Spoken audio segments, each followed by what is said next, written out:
Irrespective of your time, we're going to start at 11:30 and do my darn best to finish at 12:30. But if any of you, if we are going over because of any questions, you are welcome to leave whenever you need to. My name is Murray Johns. I am so grateful for the Chamber hosting this and for each of you making time out of your busy schedules to come. I have been a small business owner for over 20 years, and I know how difficult it can be to walk out of the office at times. So thank you for making this investment in yourselves. There are a few of you, including our front row here, I haven't even had a chance to shake hands with yet, but many of you have spoken with on the phone and also had the opportunity to meet you this morning. I want to acknowledge the Chamber for investing in this 5-part workshop series, second Thursday of every month for the next 5 months. And if the response is good enough, we'll repeat it to expand the reach to the rest of the community. But I also want to thank our lunch sponsor, KeyBank. Saba is my personal business banker. She and I met quite a while ago, and she got me all set up with things, but I've been banking personally with KeyBank since I moved to Colorado, so I'm grateful for that opportunity.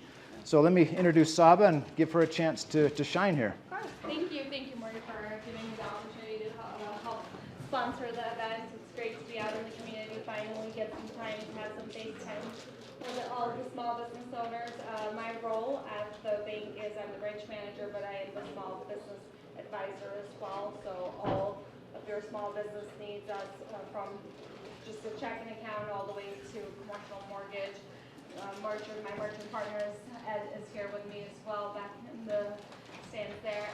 Anything you guys need towards lending, credit, we are really big supporters of small business. So I have my information and a little packets here in front of you as well. Please feel free to reach out if you guys have any questions, or even if you don't want to move banking, or if you need any suggestions or any help with building any part of your business when it comes to your banking needs, please feel free to reach out. I appreciate you guys all being here today. Thank you. Thank you, Saba. Thank you. And thank you, Ed, as well, for coming today. My kids would tease me that these LED spotlight stands are for all my YouTube makeup tutorials, but when we test drove this presentation, the brightness of the projector just completely washed out any figure that was standing here. So that's what this is intended to be.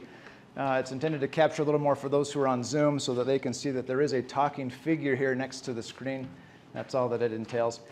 So speaking of audiovisual, I want you to give a big shout out as well to Mr. Maurice Hatcher, standing in the back. Maurice is with Hatcher Interactive, the man. Maurice, I loved his explanation to me as he and I were talking about how do you present yourself. And one way that he does so is he explains that he is building connections between you and your community, whether that's personal or business, through his audio-visual services. And if you happen to need an awesome DJ to run your music or something, that's what Maurice was doing a lot of before the pandemic. But as you can imagine, and as some of you experienced as well, the pandemic squashed a lot of those live events. So yeah, he still does that and has that capability. So Maurice, thank you for all that you're doing to help us out here today. I appreciate, again, the time that you've taken to be here.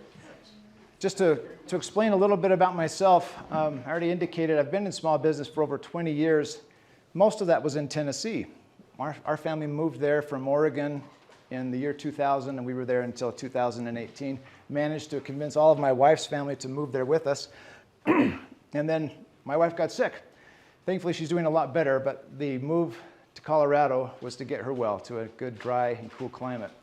I still had a business in Tennessee and continued to commute back and forth for over 3 years, and finally decided this is not the right recipe for my family or for the business. So I finally sold that earlier this year, and I'm taking that 20 years of experience to now help other small businesses with their needs. So as I tell business owners, I help business owners write themselves bigger paychecks and enjoy more free time, and I do it while helping them avoid many of the mistakes and the quicksand that business owners make. Because I've fallen into many of those myself, so I like to be able to help in that way. So today's presentation, as you may have seen before, let's see if our little clicker is going to cooperate. Let me unplug and plug it back in. If not, I'll just do it manually. Well, doggone. Technology worked great at one point. Maybe it's just slow. All right, well, the topic for today is part of a 5-part profit acceleration framework. And what we'll be talking about today, you already saw in the registration information, but we're looking at ways to add, whether your business is scalable to add more than $100,000 or not, these particular principles are actionable and will allow you to add to your profitability. All right, that is working. So who's it for? This is for any business owner or sales associate or freelance contractor, anyone who's struggling to find, win, and keep the clients and the business that you need to help you and your staff live the life that you'd like to live.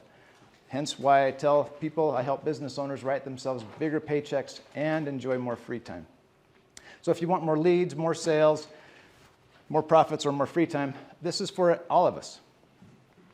So in the next 60 minutes, what I'll introduce to you is the 5-part profit acceleration framework. This is the first part of that 5 parts, and 3 actionable strategies that you can start using today to start seeing better results, specifically with your profitability. As a gift to all of you who are making an investment of time, I have created a website, an e-learning website specific to the chamber, castlerock-co-elearning.com. You're welcome to go check that out. To get into the belly of it, you need to be registered, and this is a free 1-month access to it. I encourage you to take a test drive for this first month, and to get access to it, you just need to see Jim, the man in the blue shirt just walking in. Jim will get you enrolled, although he doesn't know how yet because I haven't walked him through that, but he does know that this was in the works. All right. In business, there are a lot of things that could be measured, all kinds of metrics, all kinds of different ways to gauge your success. We'll be talking predominantly today about some profitability metrics. There was a scholar by the name of Joseph Juran, scholar/quality expert, who got involved in manufacturing, and he applied an ancient, late 1800s principle from a fellow by the name of Pareto, the Pareto principle, which was working to explain how wealth was distributed in Italy. This principle, which I bet most of you have heard of, helps explain that 20% of our activities generate 80% of our results. Now, those numbers are approximate. You could look at it this way, that, maybe the top 15% of our customers account for 68% of our revenue. Regardless, the concept is there. And so we want to measure those 20% type activities that are generating 80% of our revenue. So regarding profitability, what are those vital few? That's what the 5-part profit acceleration framework is about. More leads, which is what you registered to come learn more about today. More conversions, more transactions from those converted leads. Higher prices. How can you increase your prices without losing sales? And then in the end, more profits. And we'll be focused today on generating more and better quality leads. I'm going to introduce you to a quick mathematical exercise here. If we look at those 5 things again, more leads, more conversions, more transactions, higher prices, and more profits. I'm just going to build a quick scenario for you. Your business numbers will likely be a little different. This is going to be for a higher ticket, lower transaction type of business, but you'll get the idea.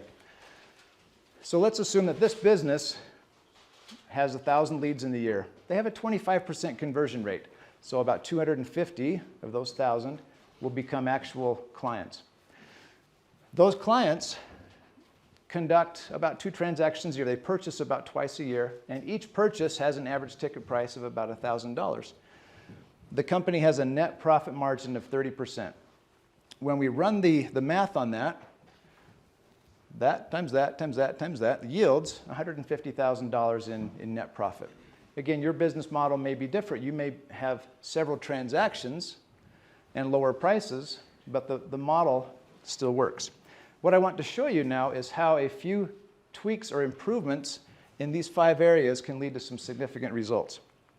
So we'll look again at and I'll make these slides available to all of you, so if you don't feel too concerned about capturing everything. What I would encourage you to do is listen for the key principles as they pertain to your businesses. All right, we're back to those same numbers, profit of $150,000. What if we could increase our success in each of those categories by only 10%? What would that look like? We make those changes from 1,000 to 1,100, from 2 transactions to 2.2. These are averages. But now look at our profit. We've gone from $150,000 to $241,000 in our net annual profit. let's look at two other cases. We have 5%, 10% that we've already seen, and 20%, yielding respectively 28%, 61%, and 149% increases in annual profits. I think it's important for us to pause and ask ourselves, okay, well, that's great, we have more money, but what does that mean personally? What does that mean for your business? What does that mean for you? Will that mean that you can pay off debt with that extra profit? Will you buy some new equipment? Will you take that needed vacation with or without the kids? Will you buy that new car or cabin? Whatever your personal need is or your business need, think about, make that translation, that jump between what this extra profitability could mean for you personally, but also for your business. All right, we're going to start to take a look at strategies. And I've just realized I forgot to hand out something. Let me get that for you because I want you to be an active participant in this. If you don't mind taking a couple and passing these back. Oh, thank you, Jim. This is going to be an opportunity. As we talk about each of these three strategies, I want you to be thinking, what is the financial impact this could have for my business? If I were to implement this strategy, what's the financial impact to my revenue? All right, strategy number one. We're going to get going here. I love this phrase, your differentiating value proposition. You could also say your market dominating message. You could say your unique selling proposition. But doesn't differentiating value proposition sound cool? I dare you to take that back to the office and challenge somebody to say that 10 times fast. It's such a cool mouthful, it'll make you sound really, really professional, like you walked away here with a lot of great stuff. Okay, developing your differentiating value proposition, your unique selling proposition. What is it that makes you stand out from everybody else? I know Lisa in the back here is a professional photographer focused on professional headshots. I don't know, but I imagine there might be some others in the community that also offer that service, or at least in the greater Denver metro area. So we want to say, what can we do for Lisa to help her develop this differentiating value proposition that will make it so logical for someone to say, Lisa is the right one to work with. By the way, if you get a chance to connect with her on LinkedIn, she continuously puts there examples of her current work, and it's fun for me to see these awesome shots that are coming forward. A differentiating value proposition is value added, so it's more than just a common offer. It's a customer perceived benefit. It's not just what you think is valuable, but it's really what the customer's perceiving as well. Or it's a combination of benefits that differentiates you from the competitors and makes them think, I would be a fool to not work with anybody but Bill. I know Bill's in the mortgage industry. Bill is working, I know Bill and I have had a conversation. He's working on his proposition so that as he talks with home buyers, talks with realtors, it's going to be logical to them as to why I should talk to Bill, for example, for my home mortgage. All of you have been to those awkward networking events. Bill and I met through one of those. I don't do well on them in part because my hearing must be getting bad. You know the elevated volume of conversation that's going on there. But you can also tell, if you remember the last one you went to, you're talking with somebody face to face, and if they start to look over your shoulder at who they might want to talk to next, you know you kind of lost them in that conversation. So this question could go like this. It could be, let's see, I see Brian in the back row. Brian, what do you do? I'm a commercial lender. Commercial lender, okay. I'm going to pick on Brian because he's also a friend of mine from church, so he knows I can pick on him. If we were to go back to that slide that had the red figure and all the black silhouetted figures, what would make Brian stand out with that statement relative to all the others? Not much yet, right? So we're going to work on Brian's. Because people don't really care what it is that you do. They're thinking selfishly, and all of us do that. We're thinking along these lines. We subconsciously want to know, what can you really do for me? What do I have to do to get it? How long will it take? And what's it going to cost me? Those are those selfish but subconscious questions that we're often asking ourselves. It's this conversation that's going on in our heads, and we'll talk a little bit about that. Your answer to that question, what do you do, needs to get into that conversation that's happening inside our heads. The conversation that's happening in our brains, even if it's subconsciously, revolves around a couple of points. It's this idea. There's a problem that I have that I don't want, or there are results that I want that I don't have.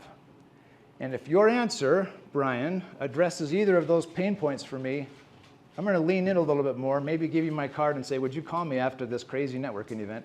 Because you have touched on one of those emotional hot buttons that I want somebody to fix. I want someone to solve my problem or help me get the results that I need.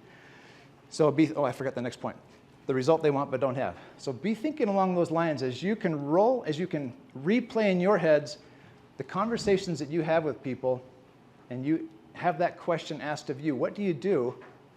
Let's work on thinking about how your answer addresses those two pain points. I'm going to give you some examples. Before I do, though, I've got to share this emotional whirlwind with you. I think it's typically human nature that we want to move ourselves from where we are to a happier state. And so this emotional whirlwind is indicative of negative emotions, including fear and shame, positive emotions, including joy and happiness. Generally, as humans, we want to move to a place of higher emotion. We want to feel better. And it's often this that helps us transition there. That's hope. Hope between a less positive state and a more positive state. I'm sharing this principle with you in part to educate us all on how we can use this, but you have to use this with some moral authority because you could actually manipulate somebody using this principle incorrectly. So I invite you to think positively, proactively, collaboratively. How can I use this in a way that's going to create a positive influence for people? As we said earlier, people want to move or buy. That's often why we buy things. We want to move ourselves to a higher emotional state. And we are subconsciously prioritizing these decisions that accomplish that.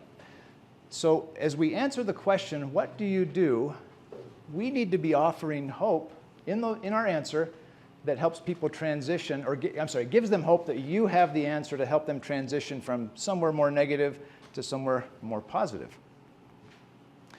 I'm going to give you a real simple framework to think about as you're developing your own differentiating value proposition, what it is that's going to make you stand out. And again, this particular statement can offer hope. I help blank to blank without blank. Number one is your ideal customer or client. Number two is what you can do for them to either solve that problem or get those results that they want. And third, the pain they want to avoid while getting what it is that you have to offer. Well, let's look at three examples, and I hope that these will at least start to germinate inside your brains as you think about how can I speak differently about taking photos, doing mortgages, helping in commercial finance. What are the things that I can do to help tell my story in a way that makes me stand out? I need to make a quick segue here, though, to share this point. As I reached out to many of you and asked, what are the burning questions that you have right now? If you had a magic wand and you could fix one problem in your business, what would it be? Often it comes back to staffing. Saba and I have had this conversation. I know she's been trying to add staffing for a while. So if any of you know somebody qualified to work in the Castle Rock branch at Key Bank, she's looking. There's a story. Let's see, I have another contact. I know Adam in the back row. You know the story of the stonemasons. What were the three stonemasons doing? What was the conversation between the traveler who passed by them? So a traveler passing by comes up to the first stonemason. The first asks them what they're doing, and he basically responds by saying, I'm a stonemason. I'm chipping away at this block because my supervisor basically told me so. The next, he goes further along, sees another stonemason working on the same building, and he asks him what he's doing. He says, I'm chipping along because I get paid every day for chipping away at these rocks and building this building. And then he continues on to the third stonemason, and the third stonemason, when he asks, what are you doing? He says, I'm building a grand cathedral, the house of God, for us to worship in and the community to gather. And anyway, so I think that pretty well sums up. Yeah, thank you, perfect. So three stonemasons, same job, same role, but yet their perspectives on their job were significantly different. One was breaking block, one was building a wall, one's building a chapel. So as you think about if you're trying to hire people, dialing in your ability to clearly state your differentiating value proposition, what it is that makes your business unique, will help attract and retain the right people. Be thinking about that as another reason why this is so important. So now let's look at those three examples. this is one a friend of mine developed with one of his clients. My husband and I own a landscaping company. That was the simple, what do you do answer originally. They worked out, we create beautiful landscaping for busy professionals that makes their home the envy of the neighborhood. So they can avoid the heat and spend time doing what they love to do. So there's that pain, avoiding the heat and also not having to spend time in the yard. When I talk to our kids and we think back and, well, if you've ever lived in the South, you know that things grow spontaneously, instantaneously, overnight, constantly, including the weeds. And so our Saturdays were always spent in the yard. And so this resonated with me because we didn't get a whole lot of time. We lived on an acre and it was always green and growing almost full time around the year. So you think about that comparison. They're identifying the key client, the ideal client or prospect, the pain point that they're addressing, and also what it is that they do, the beautiful landscaping that makes their home the envy of the neighborhood. Here's another. I'm an insurance broker.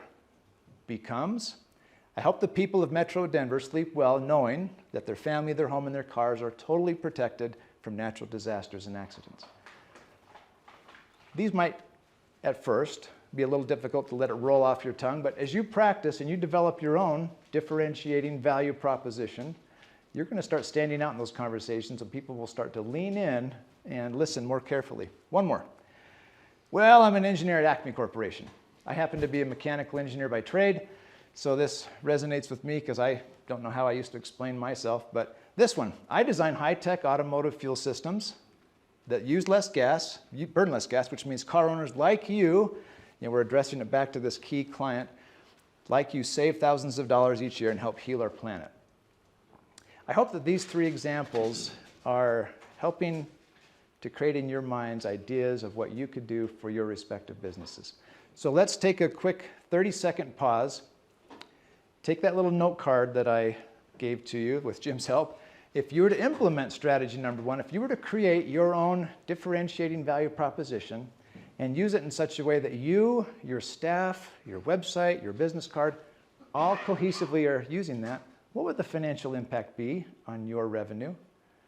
If your annual revenue, just to use a quick number, if your annual revenue is $100,000, how much more do you think you'd make in a year because you're now clarifying to your ideal clients and customers why you stand out in the crowd, and why they should use you and not anybody else?